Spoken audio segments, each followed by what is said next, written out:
डोली निकले या जनाजा, डोली निकले या जनाजा, अब खिड़कियां नहीं खुलती, अब खिड़कियां नहीं खुलती, नजरें मिलती हैं, नजरें मिलती हैं पर शराफत नहीं मिलती, नजरें मिलती हैं पर शराफत नहीं मिलती, सता मिलती है पर सच्ची सियासत नहीं मिलती, सता मिलती है पर सही सियासत नहीं मिलती, और तिजारत मिलती है पर जमहूरियत नहीं मिलती, तिजारत मिलती है पर जमहूरियत नहीं मिलती। जी दोस्तों नमस्कार, एक बार फिर से बहुत बहुत स्वागत है। पिछले कुछ दिनों से राष्ट्रीय अंतर्राष्ट्रीय स्तर पर, और पिछले कुछ दिनों से ही नहीं कुछ सालों से राष्ट्रीय अंतर्राष्ट्रीय स्तर पे जमहूरियत हो, तिजारत हो, सत्ता सियासत हो, सभी कुछ बदला है। लेकिन लगता है कि भारत की जनता को कोई खास फर्क पड़ता नहीं है। और सदियों बीत गए, दशकों बीत गए, भारतीय जनता राजपूत काल के बाद अफगान, तुर्क, मंगोल और अंग्रेजों से ही नहीं लुटती फिरती रही, बल्कि अब हमारे देश में छुपे हुए काले अंग्रेजों से, काले करतूत वाले जो गंदी तिजारत चलते हैं, सत्ता सियासत की सीढ़ियां तक चलते हैं, उनसे भी लूटी, दबी, कुचली गई। लेकिन भारत की जनता ने आज तक बगावत नहीं की है। तो क्या भारतीय जनता को लूटना, पिटना, सहना और सरकार के साथ, सत्ता सियासत के साथ शामिल कुछ चंद गद्दारों, चंद सिक्कों और चंद पैसों की खातिर बिके हुए दलालों, माफियाओं, रिश्वतखोरों, भ्रष्टाचारियों, गुंडे, बदमाशों के हाथों पिटना, उनके हाथों कुछ निवाला लेना, उनके हाथों को थोड़ा भीख लेकर जीवन गुजारना, या उसी प्रकार से मार खाना, सहना, प्रत्यक्ष या परोक्ष रूप से ये आदत बन चुकी है। भारत के जो बाशिंदे हैं, भारत के जो लोग हैं, क्या उनको यही चीज़ की आदत पड़ चुकी है विगत 1000-2000 सालों से? क्योंकि गुप्त काल के बाद ऐसा दुनिया भर में जब क्रांतियाँ हो रही हैं, दुनिया भर में जब लगातार क्रांतियों का दौर चला है और उसमें आम जनता की बड़ी लंबी चौड़ी भागीदारी हुई है, तो ऐसा क्या हुआ कि भारतीय जनता आज भी बगावत नहीं कर पाई है और सत्य, धर्म, न्याय उस प्रकार से सक्रिय नहीं दिखी है जैसे सक्रिय दिखना चाहिए था? तो क्या कारण हो सकता है? चाहे वो भारत की आज़ादी का आंदोलन रहा हो, या आज़ादी के आंदोलन के बाद भी पहले जो मुगल, तुर्क, अफगान आए, और यहाँ तक कि राजपूत राजकाल में भी जो 6वीं 7वीं शताब्दी से 11वीं शताब्दी तक रहा, उस काल में भी जनता का जमकर शोषण हुआ। लेकिन जनता ने कभी बगावत के तेवर नहीं दिखाए। क्या कारण रहा होगा? उसके बाद अफगान, मुगल, तुर्क, मंगोल सभी ने यहाँ रौंदा, और यहाँ तक कि जो भारत से आए थे, नादिर शाह, अहमद शाह अब्दाली, इन लोगों ने भी, तैमूर, चंगेज़ खान, कुलबई खान, हलाकू, इन सारे लोगों ने भारतीय जनता को खूब तहस नहस किया, दबाया, कुचला। और जो यहाँ शासक बन के भी आए, उन्होंने भारतीय जनता को खूब रौंदा।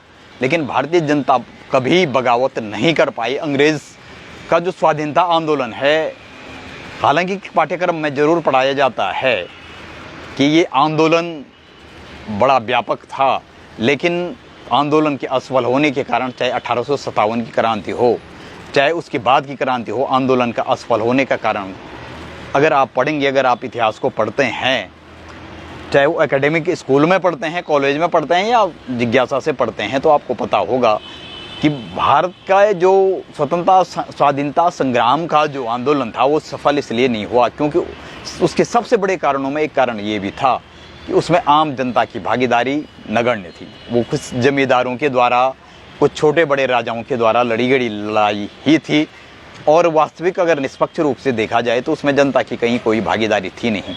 तो ऐसा क्या हो जाता है कि गुप्त काल तक भारत की जनता जितनी जागरूक, समृद्ध, जिम्मेदार, जवाबदेह हुआ करती थी, होते करते ऐसा क्या हो गया कि वो भारतीय जनता को सब कुछ सहने की आदत हो गई, सब कुछ झेलने की आदत हो गई और वो कभी बगावत नहीं कर पाई। तो आप ये सोच रहे होंगे कि अभी मैं इस चीज़ की चर्चा हम क्यों कर रहे हैं। इस चीज़ की चर्चा संभवतः इसलिए भी कर रहे हैं क्योंकि अभी कल की बात है जी, जब बांग्लादेश में जो छात्र आंदोलन था पिछले 2-3 महीनों से वो चरम पे था और उन लोगों ने वहाँ की जो 2009 से जो प्रधानमंत्री रही शेख हसीना, वो शेख हसीना वही है जो जिनके दादाजी, जिनके पिताजी मुजीबुर रहमान जी, जैसे गांधी जी, महात्मा गांधी को यहाँ राष्ट्रपिता का दर्जा है, वैसे राष्ट्रपिता मुजीबुर रहमान को कहा जाता है बांग्लादेश में।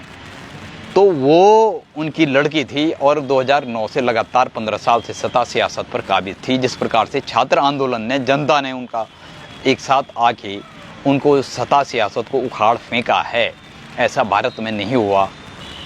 और ये सिर्फ बांग्लादेश की ही बात नहीं है, उससे पहले बांग्लादेश की ही बात करें अगर, तो बांग्लादेश में उससे पहले बेगम खालिदा जिया थी, उनके खिलाफ भी से उग्र आंदोलन हुए थे। श्रीलंका में आपने देखा जनता संसद में घुस गई थी, आपने ट्यूनीशिया में देखा, आपने लीबिया में कर्नल गद्दाफी के स्थितियाँ देखी, आपने मुसोलिनी की स्थिति भी सुनी पड़ी हो जानी होगी और आपने सद्दाम हुसैन की स्थिति भी देखी होगी। एक लंबी चौड़ी फहरिस्त है कि कैसे जब कोई शासक या लोकतंत्र का ही कोई दुहाई देने वाला सत्ता सियासतदान, उसके रहनुमा कारिंदे जब तानाशाही की राह पे चल पड़े तो कैसा जनता ने एकजुट, एक मत होकर उनको उखाड़ फेंका। लेकिन भारत में ऐसा नहीं हो पाया है। भारत में जो छिटपुट आंदोलन लड़े भी जाते हैं वो सिर्फ अपने क्षेत्रगत, व्यक्तिगत, क्षेत्रगत, भाषागत, जातिगत उन मुद्दों पर लड़े जाते हैं, लेकिन व्यापक जो संगठनात्मक और सामुदायिक हित होता है उस पर आधारित कोई भी आंदोलन नहीं लड़े जाते हैं। तो ऐसा क्यों हो जाता? भारतीय जनता इतनी निष्पक्ष क्यों होती है, इतनी तटस्थ क्यों होती है, निष्पक्ष नहीं कहेंगे, तटस्थ क्यों होती है कि वो तमाम चीज़ों को नज़रअंदाज कर जाती है। आपको याद होगा कि क्लाइव जो भारत में ईस्ट इंडिया कंपनी के आए थे, क्लाइव ने एक चीज़ लिखी थी अपनी किताब में, उन्होंने अपनी एक ऑटोबायोग्राफी लिखी थी, उसमें उन्होंने साफ लिखा था कि जब हम भारत पे शुरुआती दौर में हमने मुर्शिदाबाद की गलियों में कब्जा करके हम जा रहे थे तो हमारी 3000 फौज थी और भारतीय जनता जी, भारतीय जनता जो दोनों ओर के छतों में कौतूहल और उत्सुकता से हमें देख रही थी, तो हमें लगा कि इनके हाथों में अगर एक एक पत्थर, एक एक ग्रेनेड भी होते तो हम 3000 जो अंग्रेज़ों की फ़ौज थी वो वहीं जमींदोज हो जाते, मारे जाते। लेकिन उन्होंने लिखा है कि भारतीय जनता, जब हम मुर्शिदाबाद की गलियों से निकल रहे थे तो भारतीय जनता, तो वहाँ के बासिंदे थे, वहाँ के लोग थे, वो छतों में कभी 30-40 हज़ार लोग छतों में बैठ के तमाशा देख रहे थे, सिर्फ तमाशबीन बन के कौतूहल और उत्सुकता से हमें देख रहे थे। तो ये हालात भारत के रहे हैं। तो ये चर्चाएं मैं क्यों कर रहा हूँ, क्योंकि भारत की जो स्थिति है, भारत को आपने सामाजिक विज्ञान में एक चीज़ पढ़ी होगी कि भारत प्राकृतिक और खनिज संसाधनों की दृष्टि से सबसे संपन्न मगर दुनिया का सबसे गरीब देश है। दुनिया में सबसे संपन्न देश भी भारत ही है, प्राकृतिक खनिज संसाधनों और भौगोलिक और जैव विविधता की दृष्टि से, लेकिन फिर भी सबसे गरीब देश है। तो इसे गरीब बनाया तो बनाया किसने? जो गुप्त काल में दुनिया की 80% 90% जीडीपी ग्रोथ भारत में होती थी, world class top institution educational हो, चाहे वो स्किल डेवलपमेंट के हों, वो साइंस टेक्नोलॉजी हो, जब इनोवेशन हो या रिनोवेशन हो, जब वो सबसे बढ़िया भारत में होता था। और उस समय की चीज़ें अभी भी हमारे भारत में मौजूद हैं। अगर आप देखेंगे दक्षिण भारत में तंजौर का मंदिर है, बहुत सारी कलाकृतियाँ, अजंता एलोरा की गुफा मंदिर हैं, राजराजेश्वर मंदिर है, बृहदेश्वर मंदिर है, और मुगल कालीन भी देखिए आप, लाल किला है या फिर ताजमहल है और अशोक स्तंभ है, उसके अलावा कुतुब मीनार है, और तमाम अंग्रेज़ों के ज़माने के भी हावड़ा बिरे तमाम हैं। वो बयां करते हैं कि वो आज भी मजबूती से खड़े हैं। और गुप्त कालीन और राजपूत कालीन और उससे पहले मौर्य कालीन, जो हमारे बहुत सारे उस समय की साइंस टेक्नोलॉजी से जुड़े हुए, आर्किटेक्चर से जुड़े हुए तमाम जो ढांचे हैं वो आज भी मौजूद हैं। तो ऐसा क्या हो जाता है कि आज आप देख रहे हैं भारत में भ्रष्टाचार चरम पे हैं। जो इंफ्रास्ट्रक्चर डेवलपमेंट यानी बुनियादी सुविधाओं का निर्माण हो रहा है वो माफियाओं के लिए हो रहा है, ठेकेदारों के लिए हो रहा है, कॉरपोरेट कंपनियों के लिए हो रहा है, और उनसे जो डोनेशन बैकडोर से या ऑफलाइन ऑनलाइन जो भी जाता है, या वो इलेक्टोरल बॉन्ड के माध्यम से जाता है या बैकडोर से जाता है, जिससे नेताओं मंत्री संतरियों की व्यक्तिगत संपत्तियाँ भी और दलगत राजनीति भी उनके आगे बढ़ती है, उनकी पार्टी के लिए भी फंडिंग मिलता है। वो कैसे दिन 2 गुनी नहीं बल्कि दिन 10 गुनी और रात 1000 गुनी आगे बढ़ रहा है, तब भी भारतीय जनता खामोश है। भारत में भर्तियाँ फिक्स हैं। अखिल भारतीय जो स्तर की नीट से लेकर यूपीएससी, यूजीसी नेट से लेकर और तमाम स्टेट लेवल के, उत्तराखंड की बात करें, यूपी की बात, तमाम स्टेट लेवल की तमाम भर्तियाँ पहले से फिक्स हो जाती हैं, पेपर लीक हो जाते हैं, प्रमोशन ट्रांसफर में हो गया, प्रमोशन में हो गया, और नियुक्तियों में हो गया, और अटैचमेंट में हो गया। जिस प्रकार से भाई भतीजावाद, रिश्वतखोरी चलती है, और बड़े बड़े निर्माण कार्य किस प्रकार से इस बीच रहे हैं, मैं वो भी आपको बता चुका हूँ। चाहे फ्लाईओवर हों, सड़कें हों, 2-3 महीने भी नहीं टिकती हैं। बरसात में जब संसद भवन ही टपक रहा है, जिस संसद भवन में तकरीबन 10,000-12,000 करोड़ का खर्चा हुआ, वही टपक रहा है, वहीं पानी घुस जाता है, तो आप लगा सकते हैं कि ये पुनर्निर्माण, नवनिर्माण, बुनियादी ढांचा निर्माण, बुनियादी सुविधाओं के विकास विस्तार के आड़ में जो अरबों खरबों का घोटाला हो रहा है, उससे आखिर किसकी जेबें भरी जा रही हैं, और ये विकास, इस प्रकार का विकास किसके लिए हो रहा है, ये हम कह रहे हैं। आप देख सकते हैं इस समय ये 15 अगस्त आने वाला है। लोकतंत्र किसके लिए है, किसके लिए बना है ये लोकतंत्र, संविधान किसके लिए बनाया गया है, किसने किस संविधान और लोकतंत्र को और इस आज़ादी को अपनी कठपुतली बना दिया है, कौन रिमोट कंट्रोल और पर्दे के पीछे बैठ के साजिश और षड्यंत्रों के तहत इस देश को बर्बादी के और बारूद के ढेर पे खड़ा कर चुका है। क्योंकि राष्ट्रीय अंतर्राष्ट्रीय स्तर की आप रिपोर्टें देखेंगे तो आने वाले 30-40 साल भारत के लिए बेहद मुश्किल दौर में पहुंच रहे हैं। आप कल्पना नहीं कर सकते हैं, जो भारत कभी उज्बेकिस्तान, कजाकिस्तान, ईरान, यूनान से के आसपास से लेकर सिंगापुर, जावा, कंबोडिया, सुमात्रा तक फैला हुआ था, आज उस सिमट के छोटा रह गया है।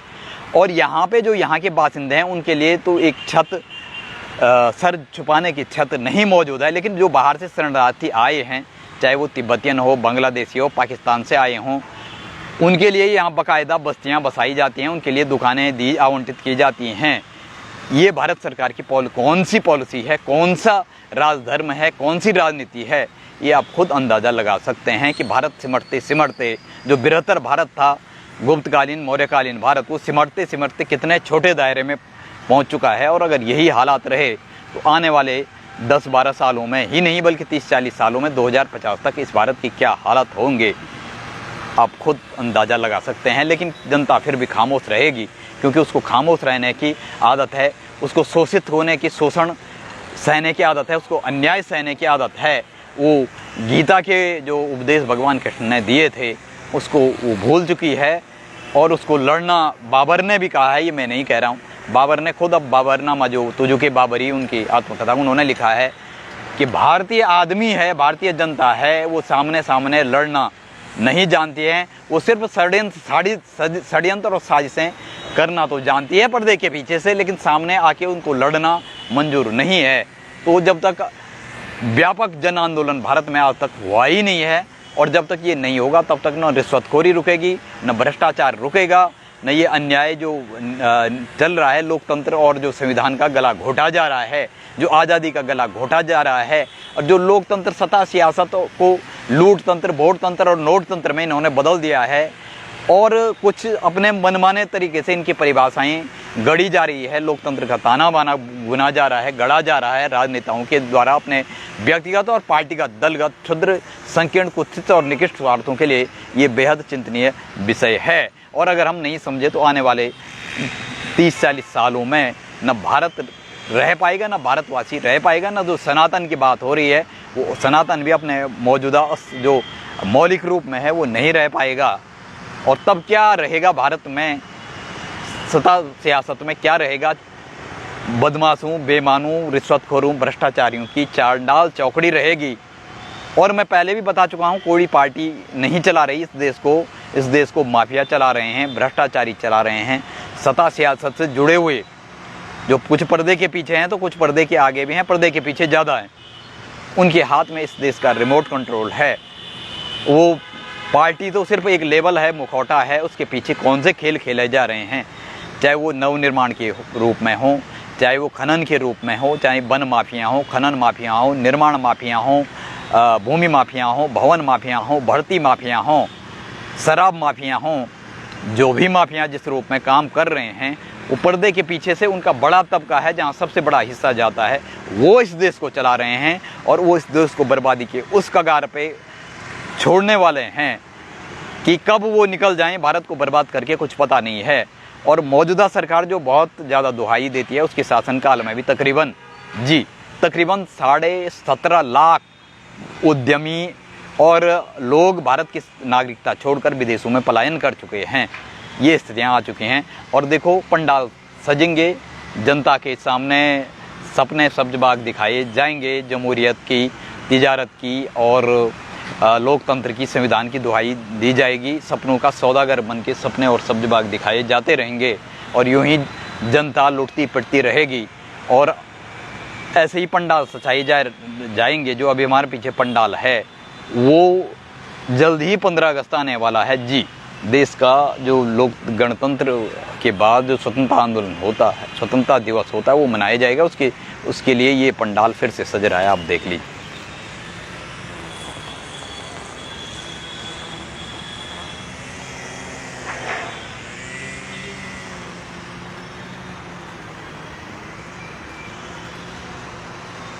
और ये सामने आप अशोक स्तंभ भी देख लीजिए और इसके नीचे शायद आपको दिखाई नहीं दे रहा होगा, इसके नीचे सत्यमेव जयते भी लिखा जाता है, लिखा गया है। तो अब जो कठोपनिषद का शब्द है, वेद वाक्य है,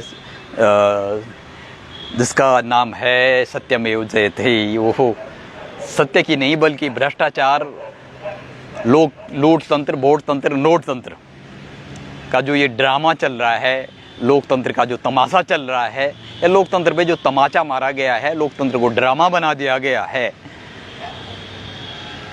ये इसकी वानगी भर है। और ये फिर पंडाल सजाया जाएगा, 15 अगस्त आएगी। ये देहरादून का परेड ग्राउंड है, इसी मंच से शपथ भी ली जाती है।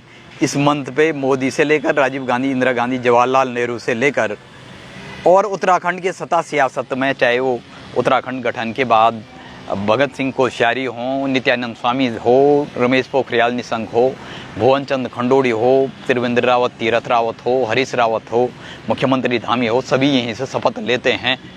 और शपथ संविधान में जो लिखा गया है कि लोकतंत्र संवैधानिक मूल्यों का, नैतिक मूल्यों का संरक्षण संवर्धन करेंगे, उनका अनुपालन अनुकरण करेंगे, ये कसमें खाई जाती है। लेकिन पर्दे के पीछे की सच्चाई क्या है वो सभी आप जानते हैं। लेकिन अब करें क्या, जब जनता को ही कोई फ़र्क नहीं पड़ता है, जनता जनार्दन को ही जब ज़्यादा फ़र्क नहीं पड़ता है, उनको ही ऐसे जीने की आदत पड़ चुकी है। और भारतीय जनता ने आज कोई भी बगावत हुई हो, चाहे वो नादिर शाह के टाइम पे हुई हो, अहमद शाह अब्दाली के टाइम पे हुई हो, स्वाधीनता आंदोलन, पहला स्वाधीनता आंदोलन, दूसरा स्वाधीनता आंदोलन, जाट आंदोलन, गुज्जर आंदोलन जो कहे गए हैं, दरअसल उसमें जनता की कहीं कोई भागीदारी नहीं रही है। इसलिए वो आंदोलन कोई ऐतिहासिक परिवर्तन नहीं कर पाए और अंततः जो अल्टीमेटली है वो फाइनली सफल नहीं हो पाए, क्योंकि उसमें जनता की भागीदारी नगण्य थी। तो क्यों भारत की जनता जनार्दन तमाशबीन बन के नहीं लड़ती है, बगावत नहीं करती है, ये समझ से परे है। और जब तक ये चीज़ें नहीं होंगी तब तक ये सब चलता रहेगा।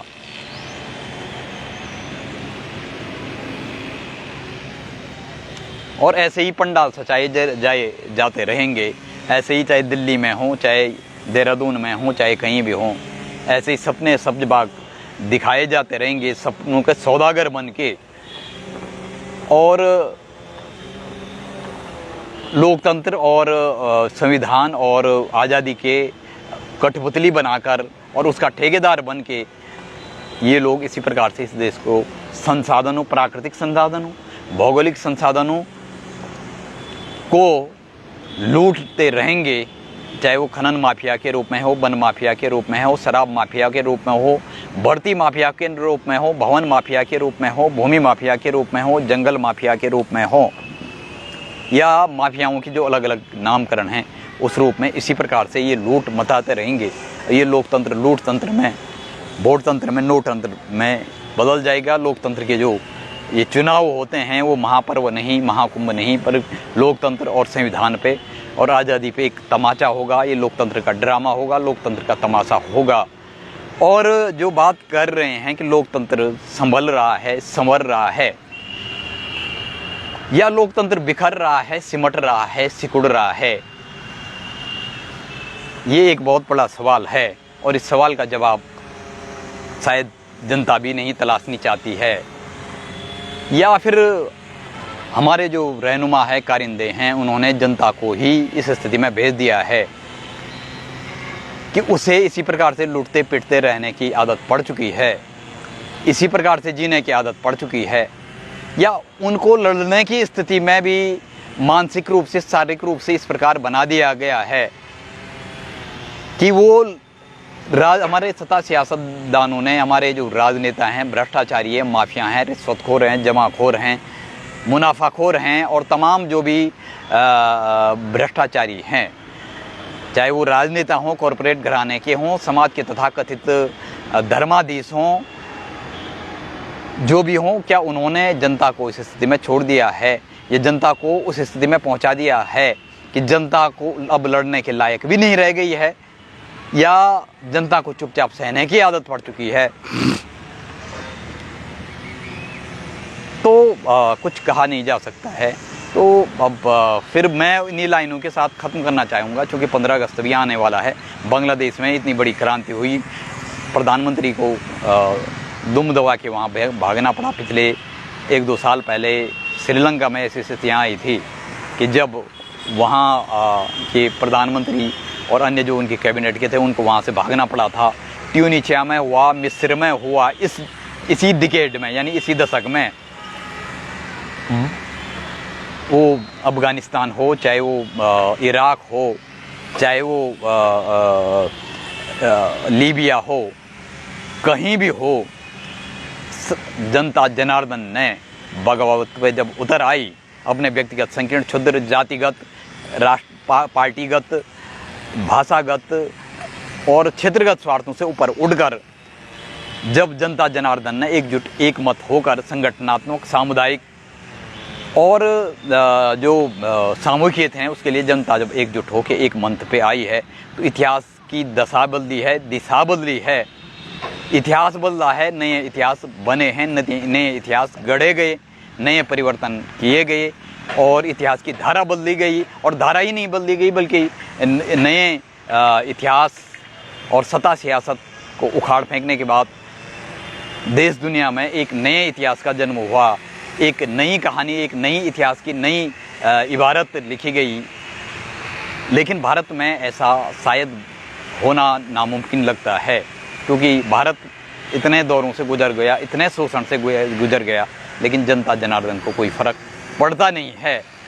इसीलिए ये बाबर ने भी कहा कि भारतीय जनता को जुझारू होकर लड़ना नहीं आता। ये मैं नहीं कह रहा हूँ, कई बार लोग व्यक्तिगत मेरे पे ले लेते हैं। मेरा ये कहना, अगर आप तुझे बाबरनामा ऐसी किताबें उनमें लिखा है बाबर ने साफ कि भारतीय जनता साजिशें, षड्यंत्र तो कर सकती हैं पीठ पीछे, लेकिन वो सामने आके उनको लड़ना, विदेशी ताकतों के साथ जुझारू होके जूझना, ये मंजूर नहीं है।